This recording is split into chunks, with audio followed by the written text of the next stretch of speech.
What happens when an alien girl offers her sleeping bag to a human? You won't believe this. Frozen salvation. Commander Thalia Reed cursed as her escape pod's warning systems blared. The diplomatic vessel she departed from just hours earlier was now nothing but scattered debris in Navarra's upper atmosphere, and her own situation wasn't looking much better. Navigation offline. Life support compromised. Prepare for emergency landing, the pod's AI announced with infuriating calm. Tell me something I don't know, Thalia muttered, strapping herself in tighter as the pod entered Navarra's atmosphere at a dangerously steep angle. The United Earth Federation had briefed her extensively on the diplomatic protocols for meeting the Nivarans, but nothing about crash survival on their frozen world. The impact came harder than expected, knocking her unconscious despite the pod's emergency cushioning systems. When Thalia awoke, her head throbbing, the pod's interior was already frosting over. The primary heating system had failed, leaving only the emergency backup that would last perhaps another hour. Outside, Navarra's shorter day was already giving way to what the mission briefing had described as prolonged nocturnal temperature extremes. Situation assessment, she said aloud, falling back on her commander training. Crashed on hostile terrain, communications array damaged, night approaching on an ice planet. She checked her survival gear, finding the thermal regulation in her uniform compromised. And approximately 3 hours until I freeze to death. Perfect. A sudden scraping sound against the pod's exterior sent her reaching for her pulse pistol. 3 quick blows followed, then the emergency hatch began to move. Thalia aimed her weapon at the opening hatch, prepared to face whatever Nivaran wildlife had come to investigate the crash. Instead, she found herself staring at a humanoid figure unlike anything in her briefing materials. The being stood nearly 7 feet tall, with crystalline skin that refracted the dying sunlight into rainbow patterns across the pod's interior. Where she expected to find eyes, there were multifaceted orbs that shimmered with an internal azure light. The creature's body appeared both solid and somehow fluid, like living crystal. Your thermal signature is fading, the being said, its voice resonating like wind through crystal chimes. You will not survive the coming darkness. Thalia kept her weapon raised. Who are you? The Nivaran delegation wasn't supposed to make contact until. I am not Nivaran, the being interrupted. I am Zoran, xenobiologist from the Crystales Collective. I was studying this planet's unique ice formations when my research vessel malfunctioned. The crystal being tilted what appeared to be its head. Like you, I am stranded. Unlike you, I can withstand the night temperatures. Thalia lowered her weapon slightly. How do you speak my language? Universal Translator Implant, standard issue for researchers. Zoran extended a crystalline hand. The temperature will drop another 40 degrees within the hour. Your protective gear is insufficient. I have shelter nearby. Weighing her options, which were essentially trust this stranger or freeze to death, Thalia holstered her weapon and gathered what working equipment remained. Lead the way, she said, following Zoran out into Navarra's harsh landscape. The shelter turned out to be a small research outpost carved into a cliff face, protected from the worst of Navarra's winds. Inside, the temperature was marginally better than outside, but still well below what a human could endure for long. Your biological systems are already showing signs of hypothermia, Zoran observed as Thalia's teeth began chattering uncontrollably. Your extremities are losing circulation. Thanks for the diagnosis, Thalia replied, rubbing her hands together frantically. Any solutions to go with it? Zoran moved toward a cylindrical object in the center of the shelter. I have a thermal hibernation chamber designed for my research specimens. It generates an energy field that preserves biological functions in extreme conditions. Hope flickered within Thalia. Perfect, fire it up. There is a complication, Zoran said, his crystalline features shifting in what might have been hesitation. The chamber requires a stable energy source to function. My body naturally generates sufficient thermal crystalline energy, but what? The chamber was designed for small specimens. For a being your size, the proximity required for energy transfer would be intimate by human standards. Thalia stared at him. Are you saying we'd have to snuggle? Zoran's crystalline features refracted light in patterns that somehow conveyed embarrassment. My research on human customs suggests physical proximity between strangers has cultural implications I don't fully understand. A particularly violent shiver racked Thalia's body. The cold was becoming unbearable. Look where I come from, survival trumps social awkwardness, she said through chattering teeth. How does this work exactly? Zoran activated the chamber, which expanded into what resembled a translucent cocoon, glowing with soft blue light. My crystalline structure generates energy that the chamber amplifies and regulates. Direct proximity maximizes transfer efficiency. And your crystal body, it's warm, Thalia asked skeptically. By your standards, yes. Our energy matrices maintain what you would perceive as heat. With another violent shiver making the decision for her, Thalia nodded. Let's do this before I lose any fingers or toes. Moments later, Thalia found herself lying beside Zoran within the confined space of the hibernation chamber, her back pressed against his crystalline form. The sensation was unlike anything she'd experienced, like pressing against a warm gemstone that somehow yielded to her body's contours while maintaining its form. Immediate relief washed over her as warmth began returning to her extremities. The chamber hummed softly, amplifying the energy radiating from Zoran's crystalline body. Your heart rate is elevating, Zoran observed. Is this a stress response? Something like that, Thalia replied, trying to maintain her commander's composure despite the strangeness of the situation. Not every day I share a hibernation chamber with a crystal man from another world. The crystales do not differentiate biological functions as you do, Zoran said, his voice resonating pleasantly against her back. Energy transfer is simply survival. As warmth continued spreading through her body, Thalia's scientific curiosity began overriding her discomfort. Your people, are you all like this? Living crystal. We are silicon-based life forms, yes. Your carbon-based biology is equally fascinating to us. So adaptable, yet so fragile. Thalia found herself relaxing as the immediate danger of freezing passed. How long have you been stranded here? 87 rotations of this planet, approximately 2 of your Earth months. And no rescue. She felt a subtle shift in his crystalline structure. Rescue was not the priority. My mission was information gathering. Something in his tone made Thalia's commander instincts flare. Information about what, exactly? Zoran was silent for a moment. Your planet, Earth. My people have detected something approaching your solar system, something ancient and dangerous. Thalia twisted within the chamber to face him, now a multifaceted eye. Is that a threat?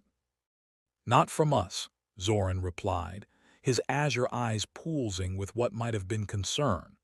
We have been monitoring your civilization since you achieved spaceflight. We intended formal contact next year, but circumstances have accelerated our timeline. What circumstances? A cosmic entity we call the Devourer. It consumes worlds rich in specific elements, elements abundant on Earth. Thalia's mind reeled with implications. And that's why you're here, to warn us. To study how we might forge an alliance. Your technology and our knowledge combined might be sufficient to divert it. Zoran's crystalline hand moved to rest on her arm, surprisingly gentle. But there are forces that do not wish this alliance to form. Your diplomatic vessel was not destroyed by accident. The revelation hit Thalia like another crash landing. You're saying someone sabotaged my ship. Who? those who profit from conflict rather than cooperation. They exist in both our civilizations. As the hibernation chamber's blue light pulsed around them, Thalia felt the weight of this revelation. What had begun as a routine diplomatic mission had become something far more significant, perhaps the first step in saving Earth from an approaching cosmic horror. "Rest now," Zoran said, his crystalline form shifting to better accommodate her. "When Navara's sun returns, we must reach your vessel's emergency beacon. Its signal will be stronger than my personal communications device." Thalia closed her eyes, exhaustion finally overtaking her. Her last thought before drifting off was that the United Earth Federation's first contact protocols had definitely not covered sharing hibernation chambers with crystalline aliens while discussing cosmic threats to humanity's existence.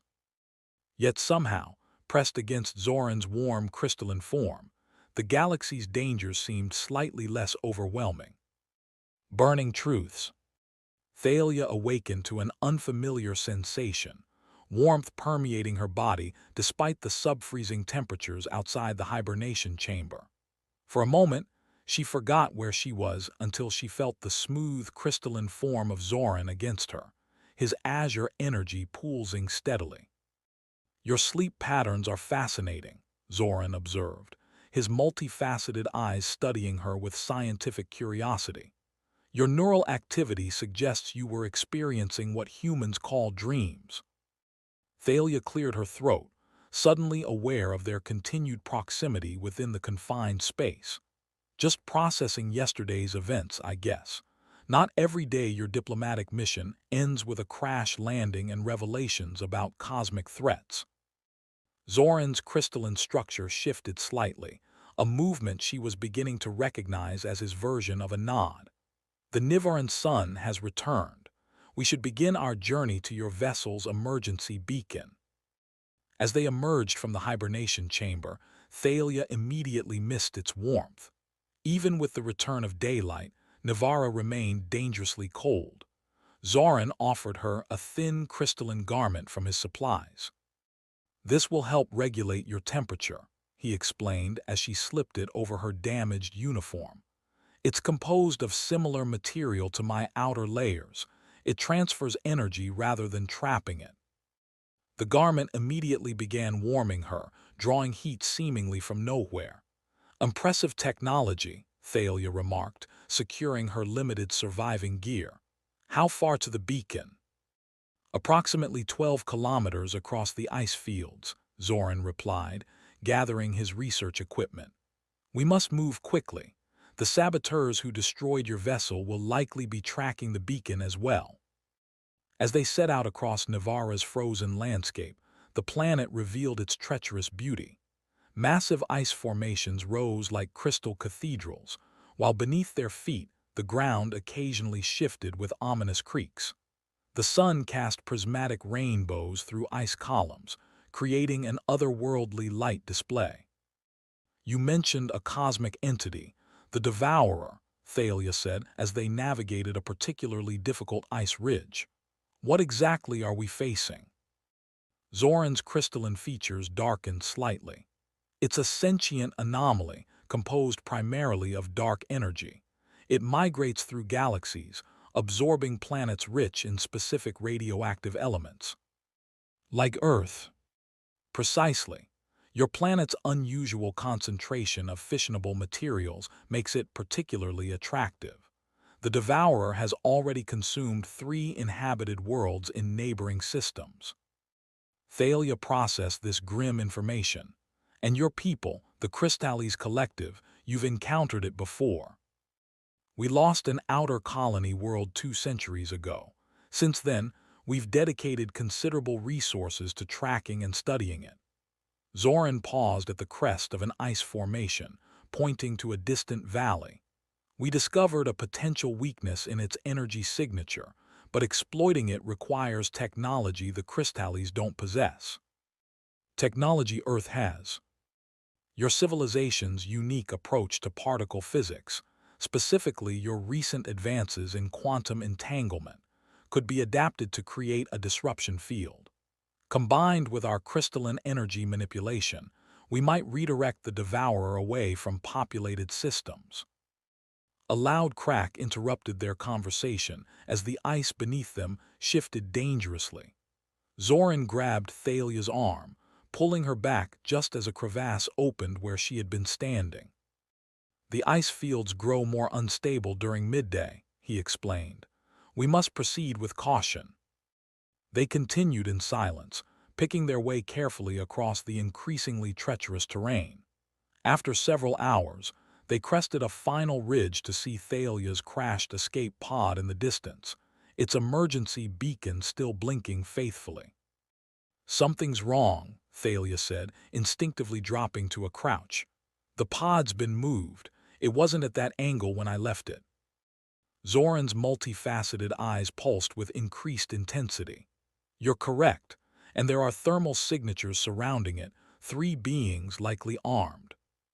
The saboteurs. Most probably, they would wish to eliminate any evidence of their involvement, including survivors."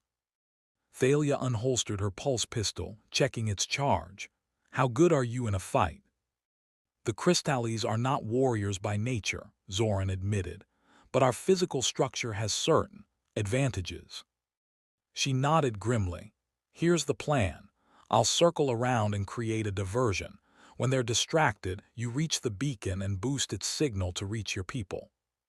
"That places you in considerable danger," Zoran objected. "I'm a UEF commander. Considerable danger is in my job description." Thalia gave him what she hoped was a confident smile. "Besides, I've got this fancy crystalline suit. I'll be fine." Before Zoran could protest further, she began making her way down the ridge, using ice formations for cover. As she approached the pod, she could make out 3 figures in environmental suits unlike any UEF design she'd seen, sleeker, with distinctive red markings. Drawing closer, she overheard fragments of their conversation. "No signs of the commander's body." "Doesn't matter, once we disable the beacon. The crystalline researcher is still out there somewhere." Thalia positioned herself behind a jagged ice column, took aim at a fuel canister near the intruders, and fired. The resulting explosion sent ice and snow flying in all directions, momentarily disorienting the saboteurs. Taking advantage of the chaos, she sprinted toward the nearest figure, firing precisely at their weapon hand. Her shot connected, sending their weapon skittering across the ice. The other 2 quickly recovered, returning fire with weapons that emitted not energy pulses but some kind of crystalline shards that exploded on impact. "UEF Commander Reed," one called out, voice distorted through their helmet. "Surrender now and we might let you live." "Generous offer," Thalia shouted back, diving behind the escape pod as crystalline shards exploded where she had stood. "But I'll pass." From her new position, she caught sight of Zoran moving stealthily toward the beacon, his crystalline form nearly invisible against the ice when he remained still. Just a few more moments of distraction needed. Thalia emerged from cover, firing rapidly to force the saboteurs to duck behind ice formations. "Who are you working for? The Centauri Consortium, the Mars Separatists?" One saboteur laughed, the sound hollow through their helmet. "Short-sighted humans, always thinking in terms of your petty political divisions. This is about the survival of all carbon-based life." Confusion momentarily distracted Thalia. "What are you talking about?" "The Crystales are lying to you, Commander. They don't want to save Earth. They want to use it as bait. Draw the devourer in, then sacrifice your world to study its feeding patterns." Before Thalia could process this accusation, a shard exploded too close to her position, sending her tumbling across the ice. Pain lanced through her leg as a fragment embedded itself in her thigh. The crystalline suit Zoran had given her immediately began glowing around the wound, seemingly attempting to neutralize the damage.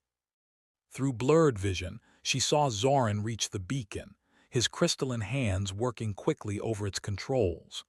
The nearest saboteur noticed too, turning to fire at him.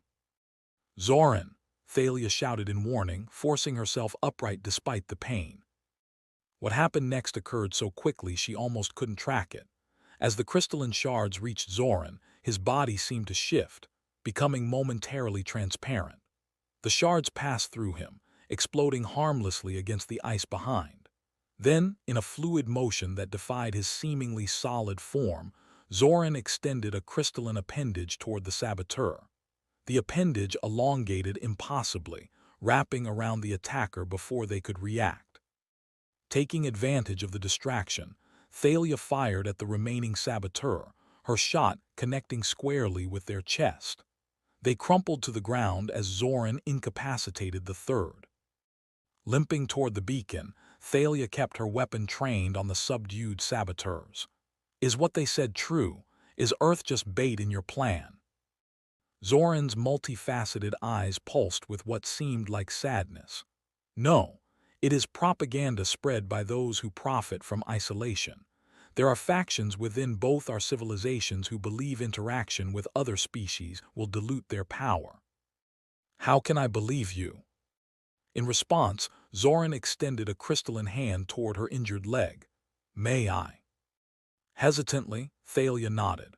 Zoran placed his hand over her wound, and his crystalline structure began to pulse with increased intensity. The pain immediately lessened as the embedded shard began to dissolve. Our physiologies are different, he explained, but compatible in unexpected ways. My crystalline energy can neutralize the weapons these saboteurs use, weapons designed by rogue elements of my own kind. Why would I heal you if my intention was to sacrifice your world? The logic was sound, but more convincing was the genuine concern evident in his manner. Thalia had always prided herself on reading people, even non-human ones. The beacon is transmitting, Zoran continued, both to your UEF vessels and to the nearest Crystallis outpost. Help will arrive within hours. Thalia holstered her weapon, decision made. Then we have time to properly secure our prisoners and compare notes on exactly who's trying to prevent our civilizations from working together. As they waited for rescue, sitting side by side against the escape pod with the bound saboteurs under watch, Thalia found herself studying Zoran's crystalline features. What had begun as an emergency survival situation had evolved into something far more significant, the first true alliance between their species. In my culture, she said, breaking the comfortable silence that had fallen between them, sharing a hibernation chamber usually comes after at least a few formal dates. Zoran's crystalline features refracted light in patterns she now recognized as amusement. In mine, energy transfer with other life forms is considered an act of profound trust. It seems we accidentally followed both our customs, just in reverse order. Thalia laughed, wincing slightly at the pain in her healing leg. When we get off this ice ball, maybe we can try the conventional approach. I know a place on Earth with the most amazing view of the northern lights. Might make you feel at home. I would like that, Zoran replied, his multifaceted eyes shimmering with new intensity. And perhaps you might visit the crystal forests of my homeworld. They refract light in ways that even human art has never imagined. As twin ships appeared on the horizon, one bearing UEF markings, the other the geometric patterns of the Crystallis collective, Thalia realized that their unexpected intimate encounter in the hibernation chamber might have just changed the course of two civilizations, and perhaps saved both their worlds in the process.